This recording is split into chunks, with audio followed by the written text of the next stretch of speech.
বন্ধুরা, তোমরা সবাই কেমন আছো? আশা করছি তোমরা সবাই খুব ভালো আছো। আমি খুব ভালো আছি। আজ হচ্ছে বুধবার আর এখন বাজে দুপুর 2টো। আর সকাল থেকে ভিডিও স্টার্ট করতে পারিনি, আমরা প্রচুর পরিমাণে কাজ করছিলাম আজকে, আর ওই জন্য ভিডিও শ্যুট করতে পারিনি। তো চলো দেখতে থাকো এখন কি করি না করি সব কিছু শেয়ার করবো। আজকে লেট হয়ে গেছে অনেক, মানে সকাল থেকে উঠে ভালো করে ডিপ ক্লিন করেছি ঘর টর, তারপরে জামা কাপড় কাচাকুচি ধোয়া টোয়া এইসব করেছি, তারপরে ব্যালকনিটা খুব সুন্দর করে গুছিয়েছি। তো চলো দেখতে থাকো কি করি না করি সব কিছু শেয়ার করবো তোমাদের সাথে। এখানে দাঁড়িয়ে আছে দেখো। আজকের ওয়েদারটা ঠিক এই রকম, একবার রোদ উঠছে আর একবার মেঘলা হচ্ছে। এখন খুব সুন্দর ঝলমলে রোদ উঠেছে। দেখো আজকে ব্যালকনিটা সব নিচে গাছগুলো ছিল, এগুলো ওপরে তুলে দিয়েছি। ওপরে তুলি না কেন, হাওয়া টাওয়া দিলে নিচে পড়ে গেলে কারো মাথার ওপরে পড়বে, ওই জন্য। আর এই যে তুলসী গাছ, এই একটা তুলসী গাছ হয়েছে, এটা একটা হয়েছে, এটা একটা হয়েছে, এটা একটা হয়েছে, এটা একটা হয়েছে, এটা একটা। প্রচুর পরিমাণে তুলসী গাছ লাগিয়েছি আমি, কারণ প্রত্যেক বছরই আমি এরকম তুলসী গাছ লাগাই। আবার প্রতি বছর তুলসী গাছগুলো বয়স হয়ে যায়, মারা যায়, আবার নতুন করে তুলসী গাছ লাগাই, মানে এর মঞ্জুরি থেকে আবার নতুন করে গাছ হয়ে যায়।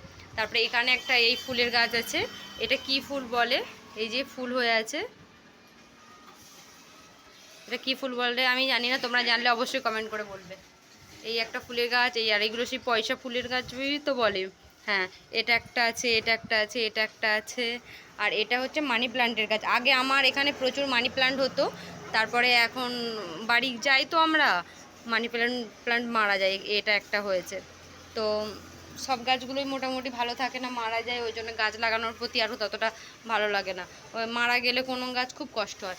আর এটা হচ্ছে বট গাছ, তার নিচে একটা তুলসী গাছ, একসঙ্গে হয়েছে এই দুটো, এমনি এমনি হয়েছে এই দুটো। তো এটা লাগিয়েছে আর নিতের পাপা লাগিয়েছে এটা। আর এখানে একটা তুলসী গাছ হচ্ছে, এটাতে আমি ব্যালকনিটা ঠিক এই রকম লাগে দেখতে। একদিকটায় গাছ লাগিয়েছি এইরকমভাবে, ঠিক এতগুলো গাছ। আগে আরও প্রচুর গাছ ছিল। দুপুরে কি রান্না করেছি তোমাদেরকে দেখাচ্ছি, কিছুই করিনি। তো চলো দেখো আজকে দুপুরে লাঞ্চের মেনু। ভাত করেছি, আলু সেদ্ধ মাখা, পটল মাখা, আর এই যে ডাল। এটাই আজকে দুপুরের মেনু। আর সবার মানে ভাত বেড়ে নিয়েছি, এখন এবার খেয়ে নেবো। গরম গরম ভাত করেছি, এই কিছুক্ষণ আগে করলাম, কারণ অনেক কাজ করছিলাম তো লেট হয়ে গেছে, তাই জন্য এটাই বানিয়েছি। রাত্রে আবার রান্না করবো।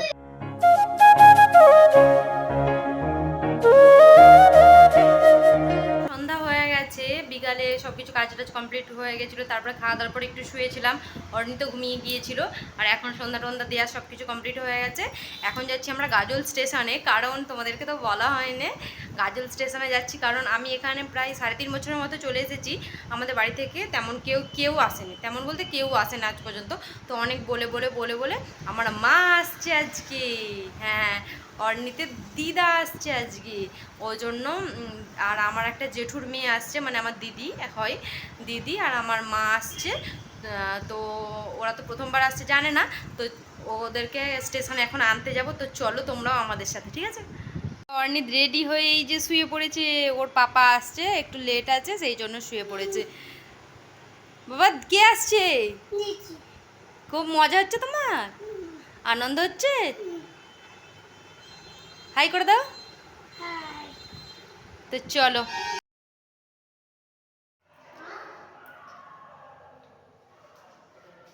পরে তিনজনে মিলে আমরা স্টেশনে চলে গেছি, গাজল স্টেশনে। হ্যাঁ, আমাদের বাড়ির সামনে এই স্টেশনটাই আছে, গাজল স্টেশন। তারপরে সবাই মিলে চলে গিয়েছি। অর্ণিতের পাপার কাছে বায়না করছিল কিছু খাবে বলে, তারপর অর্ণিতের পাপাও সেটা কিনে দিল। দেওয়ার পরে দেখলাম একটা কাঁচা কলার গাছ, ভালো করে দেখলাম ওটা কাঁচা কলার গাছ। তো কাঁচকলা ধরে আছে কত, নিচে মোচাও ধরে আছে, বেশ ভালো লাগছিল দেখতে। আমি আবার জুম করে দেখলাম একটু, বেশ কাঁচকলাগুলো পুষ্ট হয়ে গেছে খাওয়ার জন্য। তারপরে অনেকক্ষণ ধরে স্টেশনে বসেছিলাম। স্টেশনে বসে থাকতে থাকতে দেখলাম একটা বালুরঘাট থেকে ট্রেন আসছে।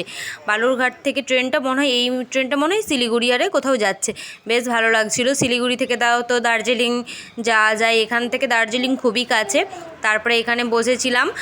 আর অর্ণিত তো পুলিশ বিএসএফদেরকে দেখলে খুব পছন্দ করে, ও জানি না কেন এত পছন্দ করে। আর একটা হিন্দি গান আছে, বর্ডার সিনেমার যে গানটা, সেই গানটা খুব পছন্দ করে। আর এখানে পেঁয়াজি চলে এসেছে। এখানে পেঁয়াজির মধ্যে বেসন কম দেয় আর চালের গুঁড়ো বেশি করে দেয়, পেঁয়াজ বেশি করে দেয়, খুব ভালো লাগে খেতে। কিন্তু চপটা আদৌ ভালো নয় এখানের। তো দেখলাম ট্রেনটাও চলে এসেছে, তো আমরা খুঁজতে খুঁজতে দেখতে পেয়ে গেছি, দেখে তারপর সবাইকে নিয়ে বাড়িতে চলে এসেছি। আজকের ভিডিও এখানেই শেষ করছি। ভিডিও যদি কিছু ভালো লেগে থাকে তো please like, comment, share, subscribe করতে একদম ভুলবে না। আর ফেসবুক থেকে দেখলে ফলো করে দিও।